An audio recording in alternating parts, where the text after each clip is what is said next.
galing doon sa trabaho. Ang pusang inampon namin, nagnakaw ng anak.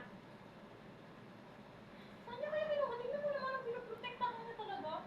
Kasi yung inampon namin ito, para ang may anak na naiwan doon sa pinagkunan namin. Nag-live lang ako kasi.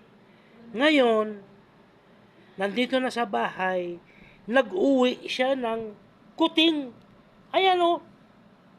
Oh, white. Oh. Hindi namin alam kung saan niya ninakaw yan. Nainis ko na nga si Wagod ka Oh. eh. Papaano ba yan? Mingming. Sinachat ko, hindi naman siya nakasagot. Mayaman Wala ka ng gatas. Mapapa-dede mo pa ba yan? Wala ka ng dede. Kawawa lang yung kuting. Ano nangyari sa'yo? Naka-Muslim ba dyan sir? Nanguha ka ng anak ng may anak. Pambihira ka naman, oo. Hahanapin sa'yo yan. Grabe ka.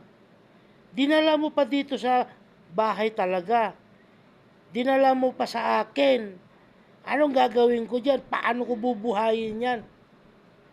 Ay, Habibe, Nasa ano siya? di ba mayroong bote ng aso na binili natin? Ewan ko lang kung visit visa lang siya. Kasi baka visit visa lang siya eh. 3 months. Wala lang ako nakita. Binigyan mo na naman kami ng responsibilidad. Nag-chat siya sa akin. Ha? Tapos nagko-comment kasi ako dun sa mga post niya. Diba may mga Binigyan mo na naman kami ng responsibilidad. pamamasyal nila. Trimmer. Paano namin bubuhayin yan? Baka visit visa lang kung dala niya eh. Hindi mo yan anak eh. Anak ng iba yan, oy. Maliban lang kung renew lang ng renew ng Grabe ka. Prinotektahan mo pa talaga, Hindi naman oo. pwede pumunta lang dun pa. Ang dala niyang visa visit visa lang. Hindi naman siya pwede magtrabaho.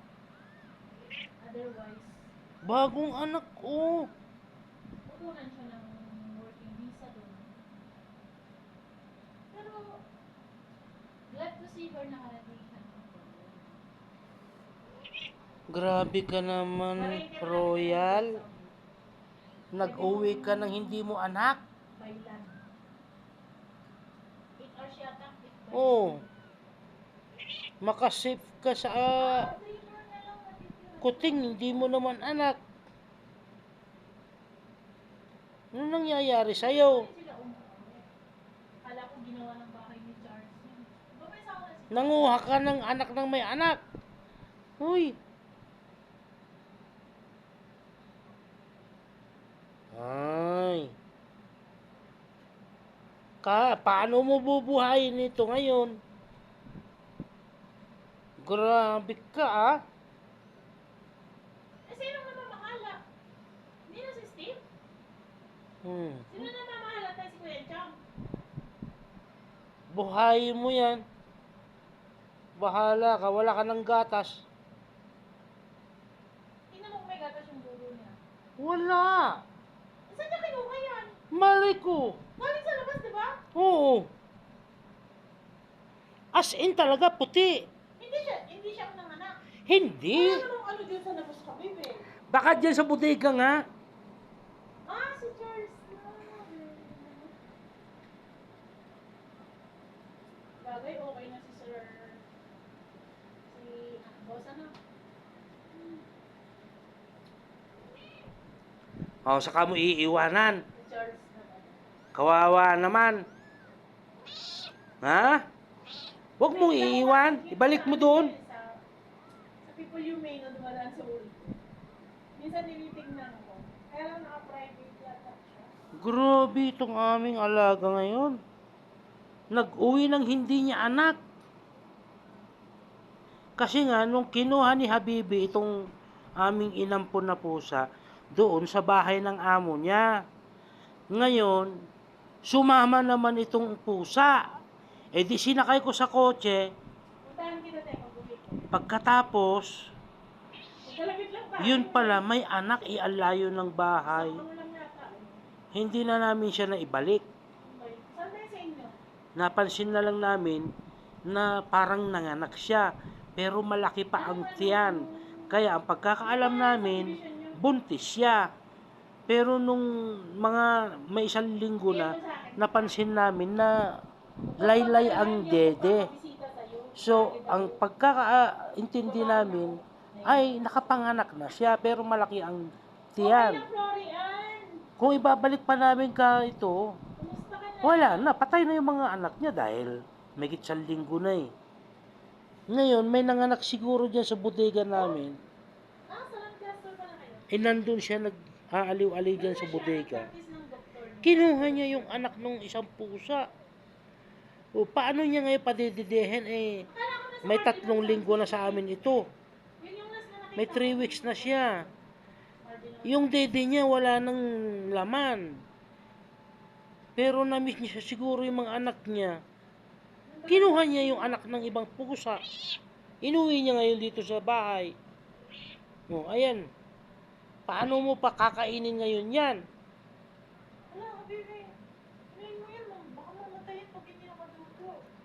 Ayan nga, hinahanap yung dudu. Ipatuto mo Oh. sa kanya. Ayun nga, gusto rin magpadudu eh. Baka siyang nanganak. Hindi ah. Ang kipay niya, tuyong-tuyo. Malay mo naman. Ngik. Wala, don't judge the cat. Parang tao lang din yan. Punta ka na tayo sa Lancaster, PM mo sa akin. Imbis niyan, pagka nanganak yan, siyempre namamaga. Ito hindi eh. Bahala ka nga. I-upload ko sa aking YouTube channel to ha, para Cardinal Santos, bandang...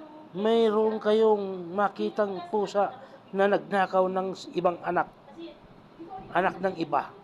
Ayan o. Ayan yung baby o. Puti siya. namiss ko lang ba? Kasi Mabubuhay kaya niya ito. nagpasigil ko tsaka si Charles. Pakisagot nga lang mga sadik kung mabubuhay niya to. Wala naman kaming ipapasuso. Okay lang, Flory. Ano yun, bibili ako ng bote? Uy, nandyan yung bote ah. Ha? Nandyan pa yung bote. O di bibili tayo ng gatas? Oo. May gatas ba ng pusa mga sadik na mabibili? Ha? Comment nga kayo mga sadik kung may mabibiling gatas ng pusa. Sige na. Tulog na yung dalawa. Oh.